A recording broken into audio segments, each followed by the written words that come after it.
Hello and welcome to Sermon Shorts, where we try to give you spirituality in 3 minutes or less.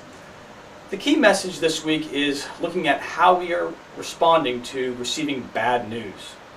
Jeremiah is tasked with giving kings of Judah bad news. And we see how they respond to it, and it really isn't very good. Now, an important part of understanding this story is realizing that kings in general represent truths or falsity that are running our life. Jeremiah, on the other hand, is representing the word of the Lord. So Jeremiah goes to the first king and says, I've got this list of things that the Lord has said you need to stop doing. And the king, well, suffice it to say, he's unreceptive to these ideas. He's not all that impressed with Jeremiah's list, and he cuts it up and he burns it. Jeremiah then goes to the next king and he says, don't delude yourself into thinking that you're going to beat the Babylonians. This behavior you've been doing, it's been going on so long, the Babylonians are going to come in here, they're going to wipe you out. Don't think otherwise. Well, this king, he too was unimpressed with Jeremiah's message, and Jeremiah ends up in prison. Now, in fairness, eventually the king lets him out, but he's confined to the courtyard of the palace. He can't go anywhere else. So what does Jeremiah do? Jeremiah starts telling the people in the courtyard, hey, bad news. Babylonians are coming, you're going to get wiped out, the city's going to fall. And the people of the courtyard say, hey, king, can we get rid of this guy? He's depressing us. He's bringing our morale down.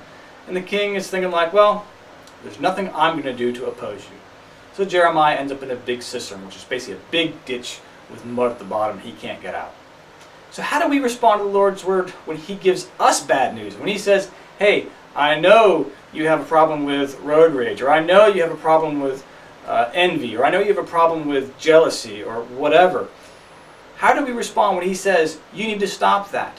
Do we throw this bad news into a cistern? Do we burn the scroll? Or do we throw it in prison?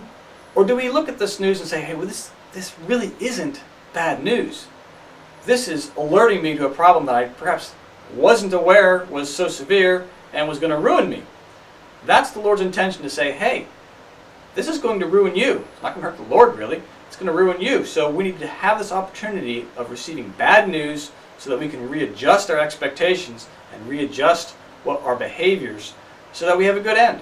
Because the Lord does tell the Israelites, if you repent, if you change your ways, none of this has to happen. Of course, it happens. They don't listen. So often is the case with us. And we'll talk about more of that next week on Sermon Shorts. Thanks for watching. Bye.